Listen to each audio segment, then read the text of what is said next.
Imagine sitting at the very back of a crowded classroom. Around you, the air is filled with the sound of pens scratching against paper and the soft whispers of students who finish their tests early. You look down at your own desk. Your paper is mostly blank.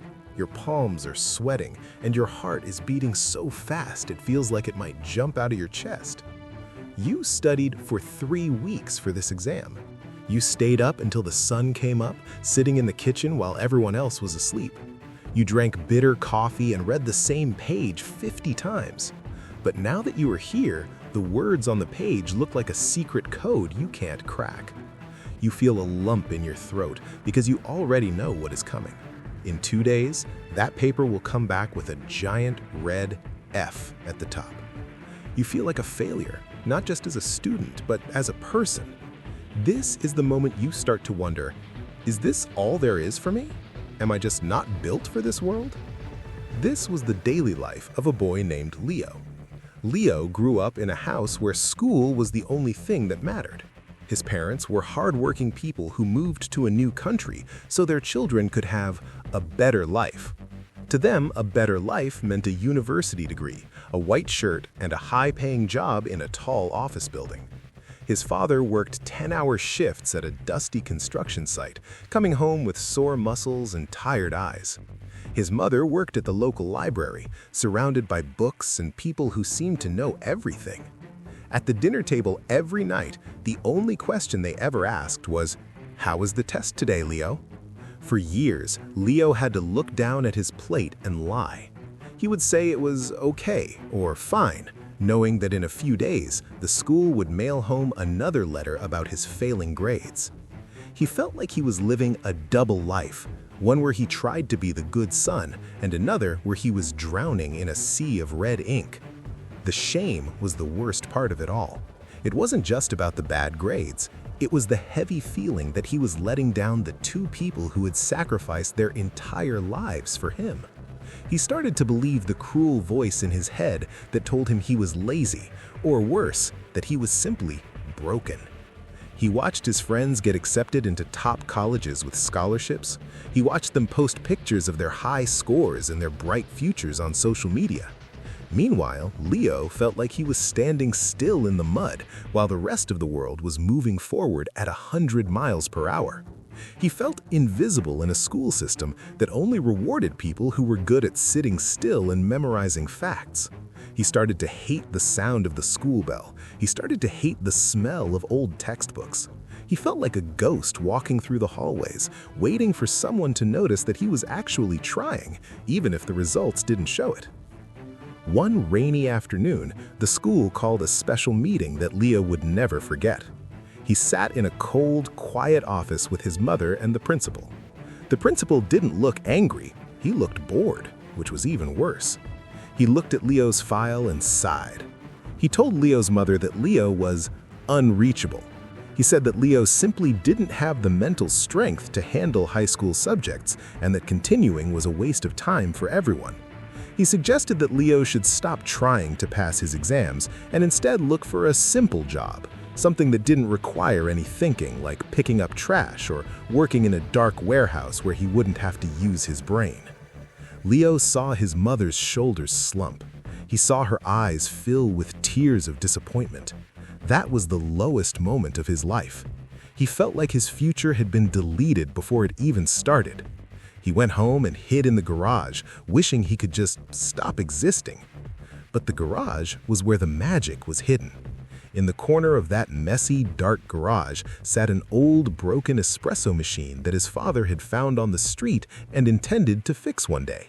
It was a complicated piece of machinery, full of silver wires, copper tubes, and strange metal parts. His father was finally going to throw it away, calling it junk.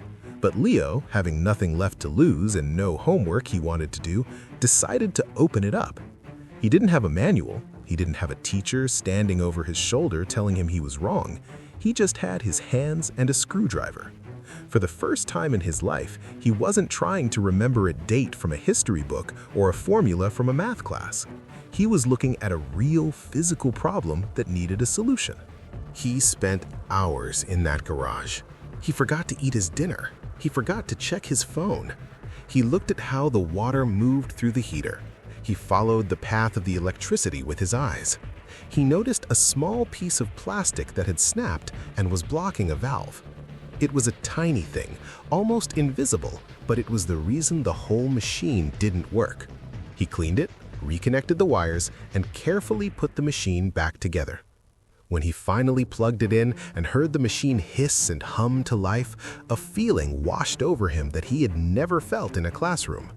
It was the feeling of being right.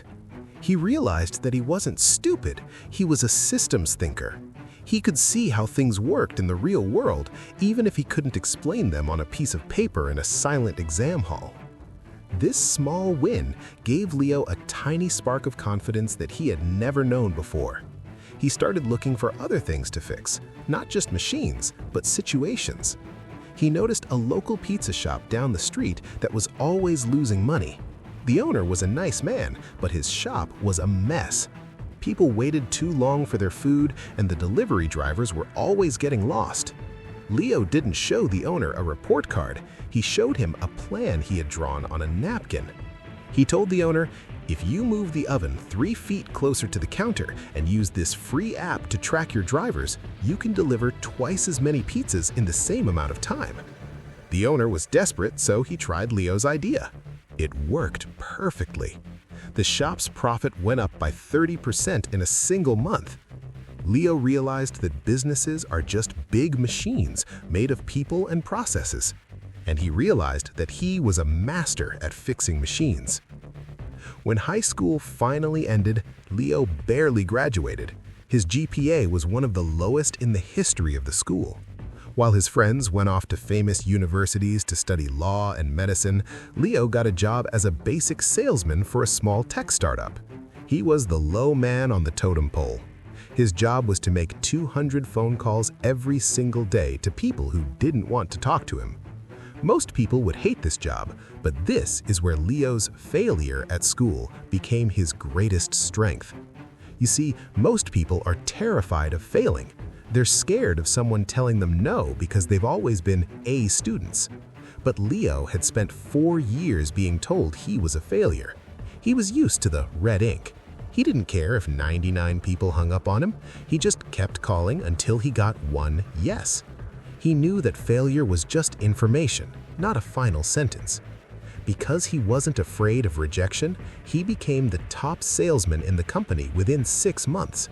He was outperforming people with master's degrees because he wasn't afraid to try and fail. He used the money he earned to buy books, not school textbooks, but books about business, psychology, and leadership. He taught himself everything he needed to know while his friends were busy partying at college. He worked 14 hours a day, every day. He slept on the floor of his office some nights because he was too busy building his own systems. He realized that the real world doesn't care about your GPA or what your teacher thought of you. The real world only cares if you can provide value and solve problems that other people can't. 3 years later, Leo left that company to start his own. He noticed that big shipping companies were very slow and wasted a lot of money because their software was old and broken. He built a software program that helped them track their trucks more efficiently, saving them millions of dollars in gas. In the beginning, no one believed in him. He was only 21 years old and he didn't have a college degree to show them. He sat in boardrooms with men in expensive suits who looked at him like he was a child who had wandered into the wrong room. But every time they tried to tell him he was wrong, he would show them the data. He would show them the broken wires in their companies and tell them exactly how to fix them. He was no longer the boy who failed math. He was the man who fixed the world's biggest businesses. Slowly, his company grew from a one-man show into a giant. One client became 10. 10 became 100. By the time he was 26, Leo was the CEO of a company worth $50 million. He wasn't just fixing pizza shops anymore. He was fixing the way goods moved across the entire country. He finally had the money to buy his parents a beautiful house and tell his father he never had to work at a construction site ever again. But even with all that wealth and power, Leo never forgot the kid sitting in the back of the classroom with the failing report card. He never forgot the feeling of being told he was unreachable. Today, Leo's office is at the top of a skyscraper with windows that look out over the whole city. If you walk into that office, you won't see any trophies or college diplomas on the wall. Instead, you will see a small framed piece of paper that looks old and wrinkled. It is a copy of that old F grade from his high school math class. He keeps it there to remind himself that failure is just a shadow. It only exists when there is a light shining nearby. He spends a lot of his time visiting schools and talking to the kids who are labeled as troublemakers or slow learners. He looks them in the eye and tells them that the system is not always right. He tells them that their worth is not found in a letter grade or a teacher's opinion. As we end this story, I want to give you 5 lessons that Leo learned on his journey from the back of the class to the CEO's chair. Lesson 1. Change your definition of smart. There are many types of intelligence. Some people are book smart and they are great at tests, but the world also needs people who are street smart, people smart, or design smart. If you are struggling in school, it doesn't mean you lack intelligence. It just means you haven't found your type of intelligence yet. Keep looking for the thing that makes sense to you.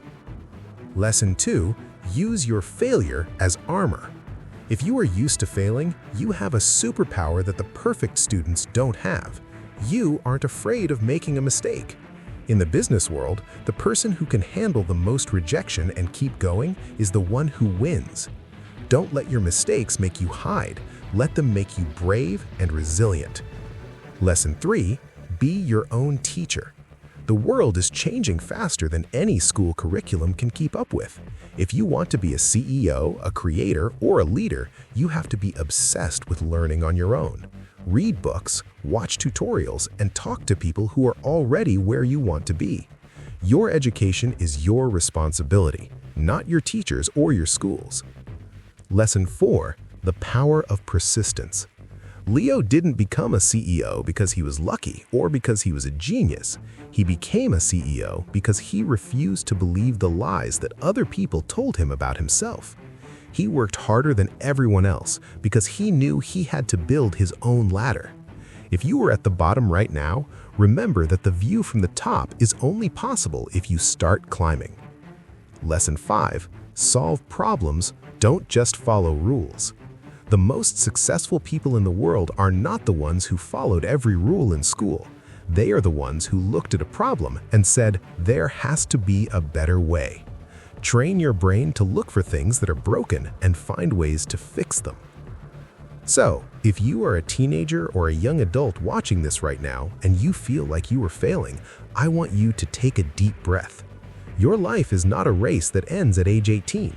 You are not a lost cause and you are not stupid. You are just a builder who hasn't found his tools yet.